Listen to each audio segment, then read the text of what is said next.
Hola, ¿qué tal? Bienvenidos a Conversando con Edgar Tovares. Hoy tenemos como invitado al economista, estadístico y profesor universitario, el licenciado René Isaac Bracho. Buenas, licenciado, a Zona Interactiva. Muchas gracias, ante todo, por aceptar este espacio acá con nosotros.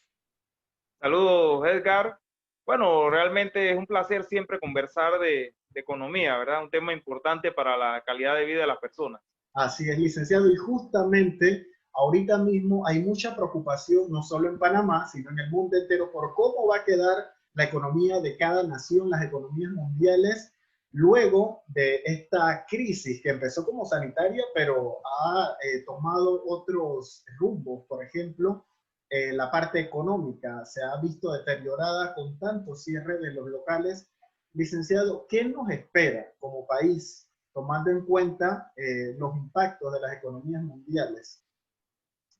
Bien, en el caso panameño, nosotros hemos visto que en estos meses de pandemia, alrededor de cinco meses y algo de semanas, el país ha cambiado de forma profunda, Panamá. Realmente, luego de esta pandemia vamos a tener un país en unas circunstancias distintas al 2019. Por ejemplo, podemos ver lo siguiente.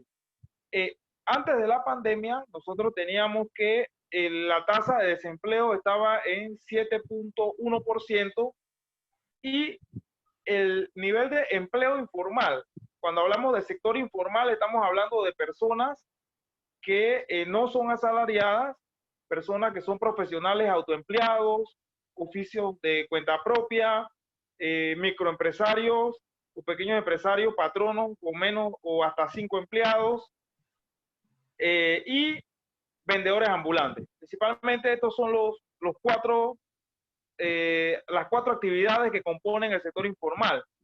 Entonces, ese sector informal antes de la pandemia era un 45% de la población en edad laboral.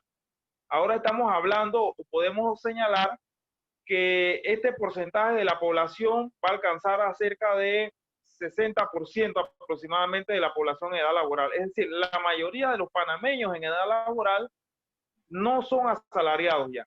Son panameños y panameñas, hombres y mujeres, que van a ganarse la vida en el sector informal. Adicional a ello, pues, la tasa de desempleo ya deja de ser el 7.1% que era antes de la pandemia y pasa a ser 20%. Cerca del 16% de todos los contratos suspendidos han sido los que se han reactivado. La otra gran mayoría de los contratos no se ha reactivado. Entonces, esta circunstancia realmente cambia al país porque ya el decir que los asalariados son una proporción minoritaria de la población, ya es una transformación muy radical o muy profunda con respecto a el Panamá de los últimos años. Entonces, ahí hay retos, se derivan retos importantes en el mercado laboral para generar mayor empleo informal, mayor empleos formales, ¿verdad? Eso hay que irlo trabajando paulatinamente. Pero yo diría que tomando en cuenta lo que ya tenemos, esta situación de alta informalidad también se ha dado porque cerca de la mitad de todos los empleos formales en el sector privado han desaparecido. Ese es un efecto concreto de estos meses de pandemia. Entonces, Claro. ante este escenario, hay que tener en cuenta que una vez pase la pandemia, porque al final todas las proyecciones de reactivación eficaz o completa dependen de superar esta coyuntura o esta situación de la pandemia, de la epidemia, que dicho sea de paso, en otras latitudes ya se ha logrado. Por ejemplo, hay algunos videos de redes sociales, en YouTube, por ejemplo, de China. China desde finales de mayo ya tiene una situación controlada en la mayoría de su territorio y ya usted puede ver que las personas han retomado su actividad económica, incluso en el sector recreativo. Usted puede encontrar videos de personas que van a discotecas en China y ya ni siquiera tienen que necesariamente usar mascarillas porque ya han controlado la epidemia. Claro. No es el... Licenciado, Ajá. hacia allá iba mi próxima pregunta, y es que, ¿qué piensa usted como experto, como economista, como estadístico, luego de 5 meses de Panamá de mantener una economía estancada? En estos momentos, ¿cree que es conveniente seguir así o ya no es necesario según su perspectiva y conocimiento? Lo que pasa es que, bueno, estos son, la epidemia es un comportamiento, es un proceso, un sistema que podemos llamar un fenómeno complejo. Entonces estos fenómenos complejos son difíciles de predecir. Pero le pongo el siguiente ejemplo. Lo que ocurre es que la diferencia entre la cuarentena panameña y la cuarentena china, por ejemplo, estaba marcada por las diferencias realmente culturales de cada sociedad. En el caso chino, estamos hablando de una cuarentena sumamente rigurosa. Realmente allá hay un Estado fuerte, ¿verdad?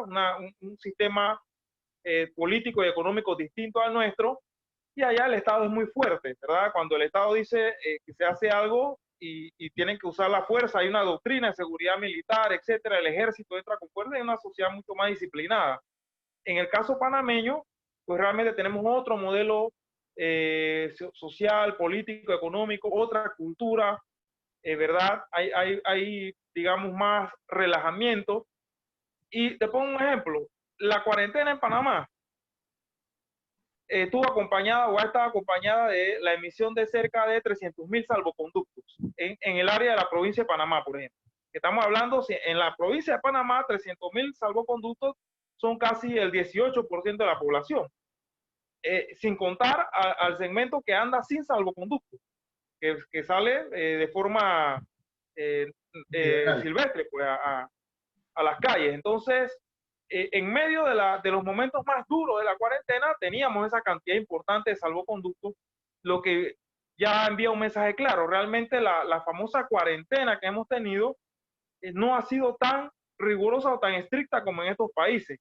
Claro, esto tiene su explicación porque siempre en Panamá hubo mucha reticencia de parte del sector privado de realmente hay gente que se oponía desde el comienzo a la cuarentena, inclusive asesores que formaban parte de los asesores de salud, ¿verdad? Yo recuerdo que al comienzo acá incluso parte de esos asesores decían que no había que usar mascarilla, por ejemplo, pero era esa tendencia de opinión tratando de subestimar la severidad de la epidemia, hasta cuando ya la realidad se impuso y se hegemonizó el criterio que realmente es una epidemia muy fuerte. Entonces, si realmente al inicio hubiera imperado un criterio más riguroso de la cuarentena, quizá ya hubiéramos podido controlar la situación, pero bueno, no se hizo. Entonces, ahora lo que estamos haciendo es tratando de administrar la situación en función de lo que hemos venido haciendo, de momentos un poco más de cuarentena un poco más apretado, momentos un poco más flexibles de la cuarentena, para ver si ahí se puede paulatinamente ir reactivando algunos bloques que están pendientes. Claro, entonces, esa ha sido la diferencia de Panamá. ¿Cómo reactivamos la economía tomando en cuenta todo lo que usted ha mencionado anteriormente, que es muy válido y es la realidad que estamos viviendo como país por un sinfín de factores, entre esos el tipo de cultura que tenemos en Panamá? Pero ¿cómo reactivamos? Todos los días escuchamos de la reactivación económica, que se debe iniciar con la reactivación económica, pero ¿cómo empezar nuevamente a reactivar la economía del país con tantos casos en la nación, ¿no? Y tantas muertes por día, ahí se combina la zozobra, el miedo, el temor. Entonces, por un lado, tenemos la situación del coronavirus, pero por otro lado, estamos viendo que cada día nos estamos afectando más y nos estamos quedando atrás justamente con comparación a otros países, licenciado. Sí, realmente yo siento que realmente la tarea que tenemos todos los panameños y panameñas es enfrentar la situación de recesión. Hay un problema de recesión que se espera que al final de este año la economía una recesión significa que la economía se va a contraer y se espera que puede ser entre 4 a 6% al final de este año. Algunos dicen que va a ser un poco más, pero bueno, en términos moderados, entre 4 a 6%. Y eso afecta el empleo. Entonces, ¿cómo reactivar? Bien, desde el punto de vista teórico, hay dos líneas de acción. Por un lado, fortalecer la inversión y fortalecer el consumo. Entonces, es importante entender que estas dos variables o factores, la inversión y el consumo, son los que realmente pueden impulsar cualquier economía. Entonces, en el caso panameño, ¿cómo impulsar el consumo? Cuando estamos hablando de que un alto porcentaje de la población está en situación de desempleo o ha pasado al sector informal. Entonces ahí efectivamente es donde entra la ayuda esta solidaria, ¿verdad? Este tipo de transferencias que hace el gobierno para ayudar a la población económica y financieramente afectada por la epidemia. Entonces ese es un elemento que quizás puede ayudar a fortalecer el consumo. Aparte de los ingresos con los que cuenta la banca, los niveles de liquidez que aunque cuenta la banca panameña, que pueden también ser empleados para financiar consumo o créditos de consumo.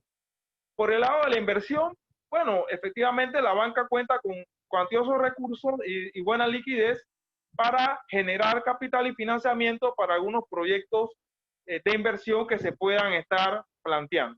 Ese es el punto de vista, digamos, teórico, ¿no? Lo otro es que realmente aquí entra un elemento de cultura empresarial, que es que es necesario que los empresarios y las personas que van a incursionar en el mundo de los negocios a partir de emprendimientos partan desde ya con una visión de transformación digital y que puedan realmente ejercer su actividad económica o de negocio partiendo del uso masivo e intensivo de tecnología e internet y redes sociales también. Esto es un factor importante porque muchas empresas y negocios y también personas en el sector informal están generando niveles de actividad, están generando pedidos, están generando compras, están vendiendo, están haciendo una que otra transacción, fundamentalmente reduciendo el contacto físico a lo mínimo, ¿verdad? Y apoyándose de forma intensiva en la economía, digo, en la tecnología y en el Internet. Entonces, las personas o las empresas que no cuentan con redes sociales, quizás no tienen una proyección en ese sentido, no saben cómo conectar las redes con las posibilidades que dan los bancos para generar que se pueda pagar a partir de las páginas y coordinar la última milla a partir de estas plataformas de entrega. Si la persona, el empresario, la empresa o el negocio no está pensando en esa dirección o incorporando estos elementos a su actividad económica o a su negocio, se le va a dificultar realmente desde ya comenzar a generar un nivel de dinámica y sobre todo después de la epidemia también, porque va a quedar muchas de estas prácticas y de estos patrones de comportamiento van a persistir después de la epidemia. Y es decir, las empresas que quieren funcionar y operar deben incorporar estos elementos. Entonces, eso se ve en otros países, que también eso ha sido un factor clave de la recuperación. Ok. Desde su punto de vista, desde el punto de vista económico, ¿cómo cree que ha manejado el gobierno actual esta crisis? Esta crisis que nadie se la esperó, pero le tocó afrontar al gobierno actual. Y en la lógica del gobierno, desde el punto de vista económico, es entendible. A ellos lo que están este tipo de situaciones de recesión solo se enfrentan mediante déficit fiscal o endeudamiento. Eso es lo que se conoce a nivel de la ciencia económica. Entonces, de esa perspectiva es entendible el nivel de endeudamiento y las solicitudes de crédito que ha hecho el gobierno a las instituciones financieras internacionales y al mercado financiero internacional. Entonces, pero el punto es que estos recursos que se están obteniendo deben llegar realmente para fortalecer, como decíamos, la inversión y el consumo. Es decir, deben llegar a los consumidores y deben llegar a los empresarios, independientemente del tamaño, si sea micro, pequeño, mediano o grande empresa. Entonces, ese es el criterio. La fórmula que ha tomado el gobierno es que sea la banca el intermediario y que esos recursos los canalice la banca o los filtre, porque la banca teóricamente lo que hace es seleccionar los mejores iniciativas o proyectos de negocio que tengan perspectiva de rentabilidad y una buena relación rentabilidad-riesgo, y que a esos proyectos es a lo que se le va a dar el dinero para financiar la inversión. Y en el caso de los consumidores, que aquellos agentes solicitantes de crédito que tengan buena referencia de crédito, buena conducta de crédito y capacidad de pago, a ellos se le dé el préstamo. Eso teóricamente es válido. El problema es que en estas circunstancias de epidemia, lo que deciden realmente quién otorga o cómo se otorgan los préstamos o a quiénes se les da son en última instancia los comités de crédito de los bancos. Entonces, si los comités de crédito de los bancos se ponen fóbicos a la situación, diciendo que hay mucho riesgo y que no se puede estar prestando tanto porque no hay que arriesgarse mucho, entonces lo que realmente está ocurriendo o puede ocurrir es que muchos de estos recursos que se han conseguido diligentemente por parte del gobierno no lleguen a los actores económicos. Entonces, ese es un riesgo real que hay y yo realmente soy del criterio que hay que insistir en buscar mecanismos para que la banca efectivamente otorgue los créditos que debe otorgar y que estos recursos lleguen realmente a los agentes económicos que son realmente consumidores, hogares, familias y las empresas. Licenciado, con su conocimiento nos gustaría saber cuáles son las áreas, todas las áreas han sido golpeadas obviamente, pero cuáles son las que luego de esto van a salir mayormente afectadas.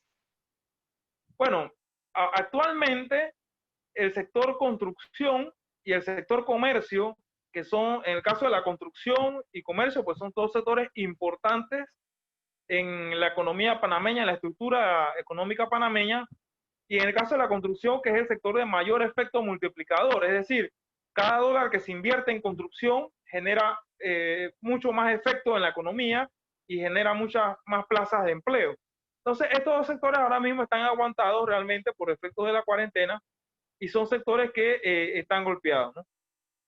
Yo diría que, lógicamente, hay como una especie de acumulación de energías productivas nacionales y hay una capacidad instalada también que está allí. Entonces, una vez se supere la situación sanitaria, el tema de la epidemia, yo siento que realmente esta energía productiva va a salir realmente a operar o a conectarse con la capacidad instalada y puede haber un ritmo de reactivación. Pero sectores, por ejemplo, como el sector inmobiliario, también creo que está siendo bastante afectado por esta situación. Definitivamente el turismo y el sector de hoteles es un sector altamente golpeado. Hay que ver cómo se impulsa el turismo. Realmente esta situación va a permitir también que el país tenga la oportunidad de replantearse muchas cosas, de relanzarse como país, fortalecer aquellas áreas que quizás estén olvidadas tradicionalmente, como el sector primario y secundario, es decir, el agro, la agroindustria. Entonces hay que hacer un esfuerzo para realmente diversificar, apoyar a estos sectores desde el gobierno, desde las iniciativas de emprendimiento, de las iniciativas de negocios particulares, desde la banca, es decir, todos los sectores que operan en la economía realmente tienen que hacer un esfuerzo para realmente relanzar el país, entendiendo las nuevas circunstancias, ¿verdad? Unas circunstancias en las que muchas empresas también, ahora que han accedido a la transformación digital o están en ese proceso, quizás se van a dar cuenta que pueden hacer lo mismo que hacían con más tecnología y menos trabajadores. Entonces también ver ese elemento, como la transformación digital que se ha acelerado con la pandemia, que ya ha afectado al mercado laboral, como también permitimos que las personas, los hogares, los trabajadores puedan también reincorporarse mediante otro tipo de empleos que surjan, otro tipo de actividades, otro tipo de herramientas y habilidades que les permitan también acceder al mercado laboral. Claro, justamente le quería preguntar, a un año de gobierno, en medio de todo esto que ha pasado, que como siempre digo, nadie se lo esperaba, pero tocó vivir este 2020 de esta manera, se van a necesitar políticas, obviamente, para impulsar todo eso que usted ha mencionado, para apoyar a todas estas áreas. Pero, ¿qué piensa usted que hasta ahora, como ha funcionado o ha venido trabajando el gobierno, cree usted que ha contribuido, que ha hecho políticas a favor para que mejore? ¿O como se ha manejado, podrá afrontar todo lo que viene a futuro? Yo pienso que la lógica mediante la cual se está administrando la cuestión económica es válida desde el punto de vista teórico, pero no ha podido obtener los mejores resultados o los resultados esperados, producto que la cuestión sanitaria no se ha resuelto. Por eso que yo entendí los cambios que se hicieron en el caso de la cuestión de la dirección de la estrategia sanitaria del país, porque realmente si no se resuelve, si no se controla la epidemia, si no se controla la propagación del virus, todo lo que se diseña en términos económicos va a quedar realmente, después quedar en el aire, objetivamente. Entonces, creo que es importante y fundamental realmente atacar el tema de la epidemia, hacer los cambios que sean necesarios para enfrentar estratégica y tácticamente a esta situación, a la epidemia, al virus. Por ejemplo, hay mucha capacidad instalada en el país que quizás no está siendo utilizada para atención primaria. Muchas clínicas pequeñas, clínicas medianas, que están en las comunidades y quizás no se han incorporado a esta estrategia de defensa o de enfrentamiento de la epidemia, que quizás si se le da un apoyo logístico y financiero a estas empresas, que son pequeñas, clínicas medianas, micro clínicas que están en las comunidades, pueden darle atención primaria a los contagiados en las comunidades. Muchas veces la gente se contagia del virus, no sabe qué tomar, solo sabe que está infectado, pero no sabe qué tomar, no le dan seguimiento, muchas quejas se ven en las redes, pero hay una capacidad instalada. Entonces, no solo se trata de tomar en cuenta las grandes clínicas o los grandes hospitales privados o los grandes hospitales públicos y el seguro social, sino ver cómo incorporamos a estas clínicas pequeñas, privadas, micro y medianas, que están en las comunidades para que formen parte de la capacidad instalada y no se deje a las personas al abandono con la automedicación y demás. Por ejemplo, una persona que se automedique en estas circunstancias y tiene una enfermedad crónica y no sabe, se puede agravar y complicar. Usted ve que hay muchas en redes personas que fallecen, no falleció de COVID, sino de tal cuestión. Y resulta que pudo haber sido efecto de una automedicación. Se complicó y bueno, falleció por una falla crónica. Entonces, para enfrentar esto, yo creo que hay que hacer cambios tácticos como solicitar ayuda internacional sin pena. Este país nacionalizó su principal fuerza productiva, que es el Canal de Panamá, mediante un amplio lobby internacional. Se solicitaron apoyo a todos los países del mundo en plenos finales de la Guerra Fría, ¿verdad? En los 70, finales de los 70, tanto el campo socialista como el campo capitalista y los no alineados, todos apoyaron la causa panameña y finalmente tenemos el Canal de Panamá bajo nuestra administración. Bueno, entonces ahora estamos enfrentando una situación sanitaria especial y yo creo que el país no debe tener pena en utilizar toda su inteligencia y diplomacia para entender las ayudas, solicitar las ayudas internacionales requeridas y salir adelante, porque Panamá tiene mucho potencial, pero no podemos realmente dejarnos destruir como país por esta situación de esta epidemia. Entonces hay que hacer el esfuerzo tanto en el ámbito sanitario y también, si es necesario, pedir la ayuda internacional. Claro, y justamente Nueva Zelanda cumplió recientemente 100 días sin coronavirus en su nación, en el país. Entonces, es muestra de que sí se pueden hacer las cosas, sí se atacan, si se hacen a tiempo, y es justamente lo que mencionaba, ¿no? Si se pide ayuda también internacional, porque si un país lo hizo, los otros, el resto de los países también pueden tomar como ejemplo qué hicieron o qué no hicieron para poder salir adelante, ¿no? Y reactivar todo esto que es lo más importante y que en estos momentos todos queremos, ¿no? Que pase el tema sanitario, pero también que vuelva toda la normalidad, porque hay mucha preocupación, aparte de la enfermedad, el tema de cómo vamos a quedar como país con el tema económico y sobre todo el desempleo, ¿no? Que como bien usted empezaba, va a aumentar y va a crecer mucho la tasa, ¿no? Así que le agradezco, licenciado, un último mensaje que quisiera dar para este tema que de verdad para mucho, pero es importante, por ejemplo, que se diga cómo vamos a quedar y cómo hacer, ¿no? Y que ser todos parte de la solución, licenciado. Sí, bueno, el mensaje siempre optimista a los hombres y mujeres de nuestro país, que, bueno, aprovechemos también este tiempo de reflexión, ¿verdad? De cuidado, de prevención en nuestros hogares para cultivar actividades que sean positivas, que sean productivas, que cultiven realmente una mejor persona de cada uno de nosotros, estudiar, aprender tecnología, aprender nuevas habilidades que permitan, ya sea o que pueda acceder a un empleo formal o que la persona pueda desarrollar un emprendimiento exitoso, porque recuerden que el emprendimiento nace como una idea, se convierte en un negocio y la idea es que llegue a constituirse en una empresa.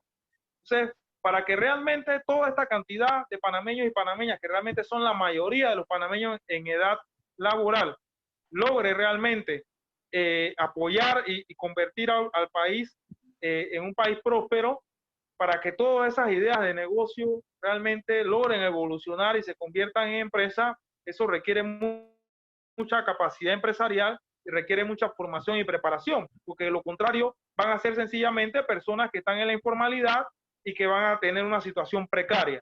Entonces realmente el reto que tenemos ahora es que el sector informal que tenemos, que es mayoritario, no se convierta en un vector de precariedad, sino que se convierta en un vector de capacidad empresarial para el país, y que realmente es una necesidad ahora mismo que los hombres y mujeres que están en el sector informal puedan realmente desarrollar buenas iniciativas y generar productividad para generar riqueza para el país. Claro. Le agradezco mucho por este espacio nuevamente. Gracias por acudir acá a este llamado de Conversando con Edgar Tovares. Será hasta el próximo miércoles.